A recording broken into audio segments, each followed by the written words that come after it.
All right. Obviously, a fun night for our guys, and that's as a coach. You love seeing you guys play with that with that level of joy and happiness.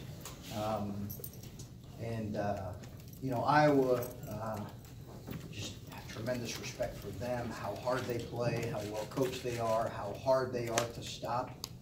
And we really did struggle. We felt like if we could not score the ball tonight, that it was going to be very difficult for us to beat Iowa because of how good they are offensively. So our mindset was, we felt like we could attack them in some areas. We felt like we needed to, and if we weren't going to, if we couldn't score the ball and make some shots, we felt like it could be a difficult night just because they're really good offensively. So give Iowa a ton of credit, give our players a ton of credit. So many contributions from so many guys. When you go with an approach like that, but then you get 29 from Justin, how does a performance like that change your offensive game plan as the game goes on? Well, I just, he's obviously been really shooting it well, and he's a kid that has just really grown as the seasons went on. Like when you think about him a month ago, even like his Michigan game, he's different. He's a different player. He still struggles in some areas defensively. We had to move him off some guys tonight, but the thing I love about Justin is, as I've said before, he's a confident kid, but his focus has been on the team playing well and finding a way to help the team play well. He's lost himself in that, and I think he's been rewarded because his focus has been that, and he's continually gotten better. But it's a long answer to obviously it opens some things up when you have a guy, and our guys did a really good job finding him in the back end of the press some too. And I know you take it one game at a time, but to win a game like this at this point in the season, obviously this helps tournament resume. Is that something that factors in your mind as you appreciate this win, that maybe this could pay some dividends going forward? Yeah, I mean, obviously we understand there's a lot, there's 3 games left to be played that are all going to be extremely difficult. And I think, Adam, we're just trying to keep our focus on the task at hand and in the day at hand. And if we continue to get better, hopefully, our body of work will speak for itself. Obviously, this was a home win against a very good team who's had a very good season. So we acknowledge that, but unfortunately, it's not going to help us one bit when we play one of the best teams in our league on Saturday on the road. Chris, when we talked to you yesterday, you talked about the spot that Arns was placed in. You said that spot is kind of fluid. What does an offensive performance like what Justin Arns had tonight kind of proof to that, or does it have any effect on that position? Or are you saying he's locked to start the rest of the season? Is that what you're asking? I'm asking you. I think he's just got to keep working. He's just got to keep working. He's got to keep his focus about the right things. He's got to keep playing with confidence. He's got to keep getting better. It's a tremendous performance. I loved how he played his contributions, but listen, it's not realistic to expect a freshman to go out and make 60% of the threes in every game. So let's pump the brakes on that a little bit. He's just got to keep working. If you were to say to me, was his shooting impactful? Absolutely. I would say that Caleb Wesson's physicality in the second half was as great a reason as any for our win on the offensive end. He opened up so many things for so many people, and ones for other guys, finishes for himself when we needed it, when we were having trouble stopping them. Think about the number of and ones we had in a row there. It felt like it when they just kept scoring. So I look at, as a coach, I look at his impact as significant as any. Chris, CJ came in, I think, right away in the first possession, caught the ball away from Bohannon. Yeah.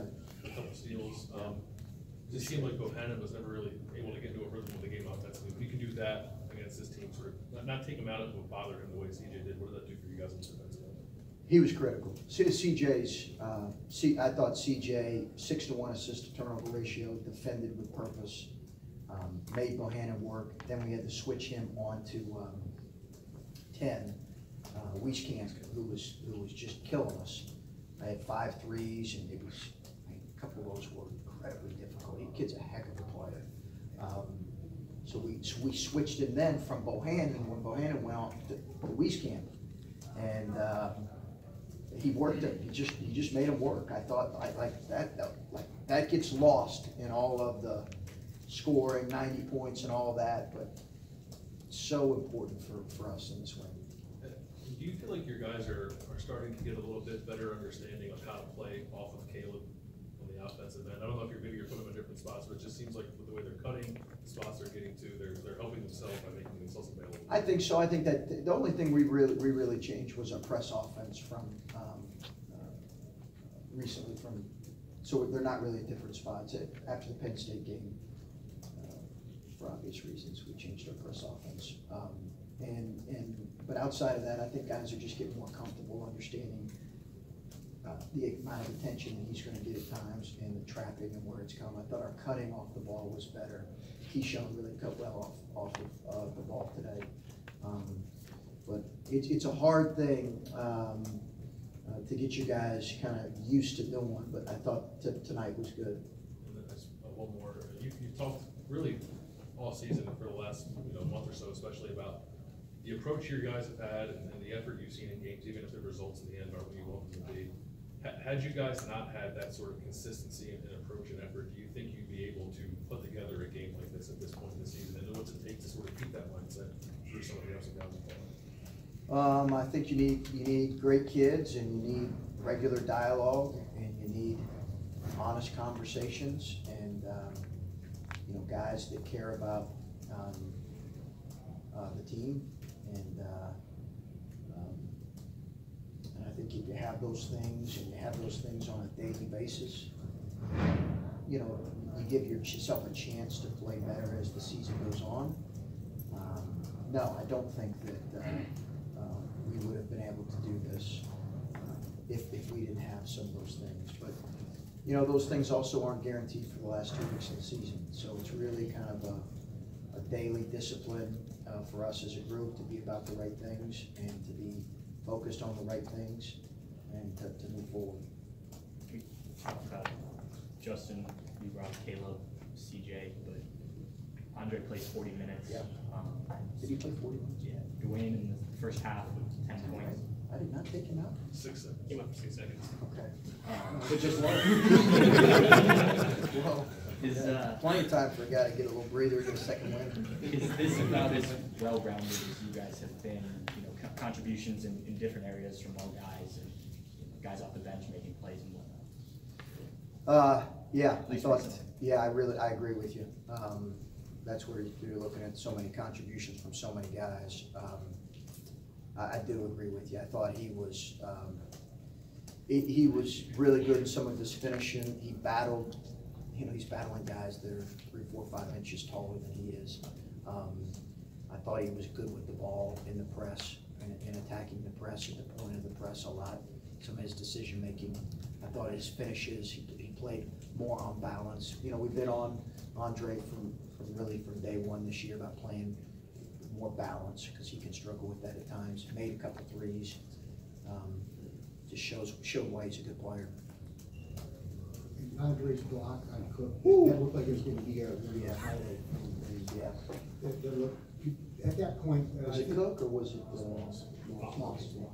It was Cook. That would have been even more impressive. Yeah. But Caleb also had the steal in the flat court. Yeah. That block, that could have gone to a 9-point game. No doubt. I meant to mention that there when talking about Andre.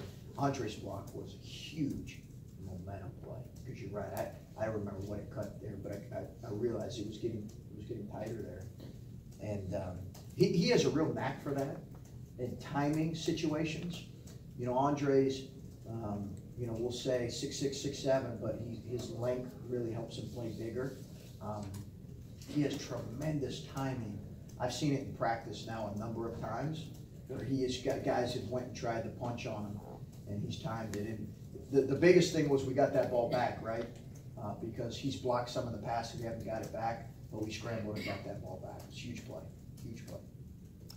Chris, it seems like confidence was one of the biggest reasons why you guys won tonight. I don't think we've seen you guys play with that kind of confidence in a while. Just, would you agree with that sentiment, and how much do you feel like a win like this can help build enough confidence moving forward to maybe, you know, get another marquee win like this here down the stretch? Yeah, I hear what you're saying. I think there is some truth to that. When you see shots go in, you do grow in confidence a little bit, and that can be contagious too. You know, my college coach used to always say, you know, confidence comes from competence. You got to do it. You got to do it over and over. And I think the fact that we have played well in stretches has given our team, I think, the belief that we can play well in stretches, in longer stretches, I should say. You know, I will probably miss some shots tonight, and you know, collectively, maybe they felt like they could have done some things differently. I don't want to make too much of this one game, because I think there's still a lot of things that concern a coach, like our defensive approach has to get better, and some other areas. But I think when you make shots, that confidence certainly can be contagious. But I also think that some of that's come from we've had good stretches of play here in the last month. We really have.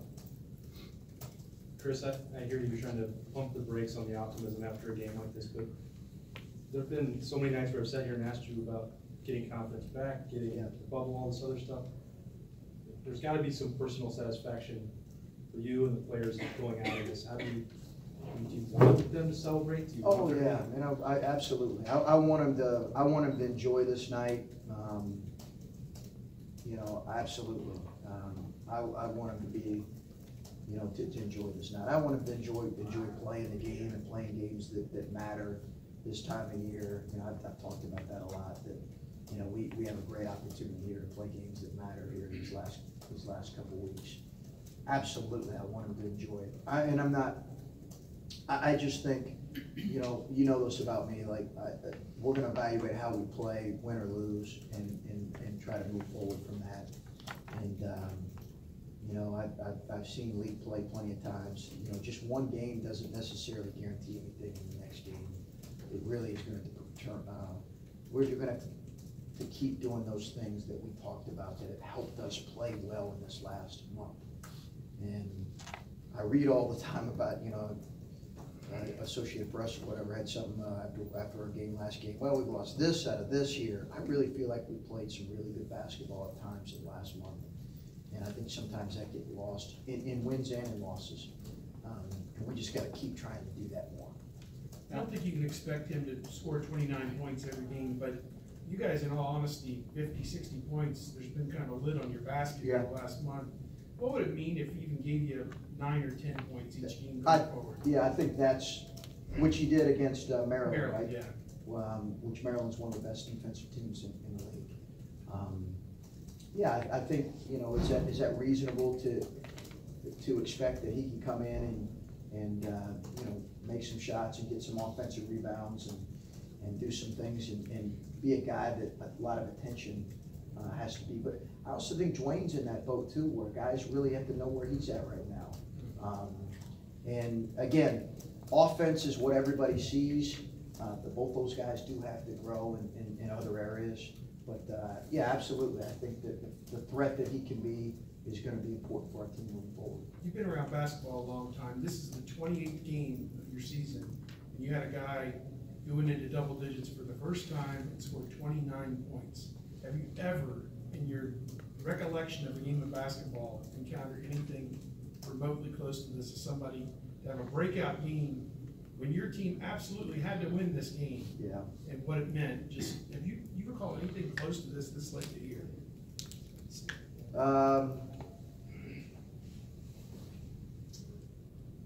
Yeah, I'd have to think about that. Obviously not many. What I would tell you is I've seen in the past is freshmen emerge late in the season. Now, I haven't seen a 29-point explosion, but I've certainly seen freshmen emerge as key players in the last month and a half of the season, because they understand the game better, their shot selection gets better. So that I think I have seen, Steve, but I can't say right now that I've seen something like this. With as good as you guys were on the offensive end of the ball, you guys made a lot of shots. Yeah. What did you think of your guys' defensive performance tonight? It's not like Iowa was, terrible tonight offensively. No, I think they're really good off. That's the strength of their team. I think they're tremendous offensively, really well coached, and just make it very difficult for you. I mean, listen, like I said, they came in here and shot, I think, 48% on our own floors, and I didn't think our urgency and attention to detail was quite as good as it needs to be. I do think C.J. Jackson really helped us on that end. I will say that.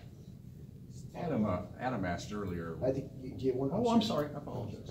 Just talk about CJ's efficiency with the ball tonight. 1 turnover, Yeah. 6 assists. We've got some games where he's got 7 turnovers. Yeah, last game, last time we played these guys, he struggled handling the ball, and that's part of the reason we tried to change our press a little bit, is to give him a little more help in the backcourt. But I thought his floor game was outstanding. Sorry. No, you're good. Adam was asking earlier about the importance of the win and everything. A couple of weeks ago, I think it might have been after the Illinois game, you said, we were asking you about the loss. Does it feel like a big loss? And you said losses are losses.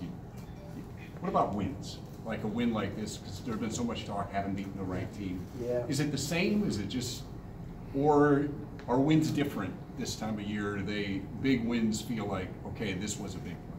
Yeah, I think it, to coaches, I'm not going to sit here and say that,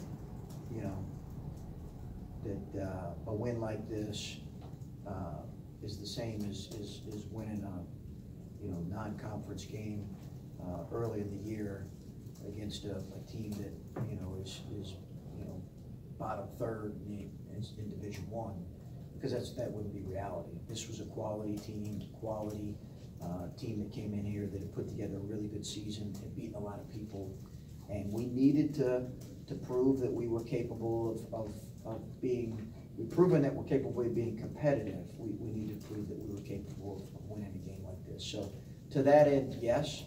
As far as what it does for us moving forward, or any type of momentum, or hey, listen, this is now, going to, move us forward. No, I think it's just it was a really important win for us. Let's see if we can get better, and these next couple of days of practice and prepare for Purdue.